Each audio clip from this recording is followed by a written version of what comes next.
தந்து 1974 ஆகஸ்ட் 15 அன்று தலைவர் கலைஞர் அவர்கள் சென்னை புனித ஜார்ஜ் கோட்டையில் முதன்முறையாக கொடியேற்றி ஆற்றிய உரை.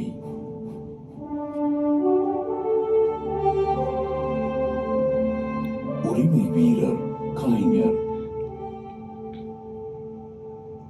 இந்திய பெருநாடு விடுதலை பெற்ற இந்த திருநாளில் தமிழக மக்களுக்கு என் அன்பான வாழ்த்துக்களை தெரிவித்துக் கொண்டு வீர சுதந்திரம் வேண்டி நின்று விடுதலை போரில் வீழ்ந்துபட்ட மாணவர்களுக்கும் தியாக செம்மல்களுக்கும் வணக்கத்தை செலுத்துகின்றேன்.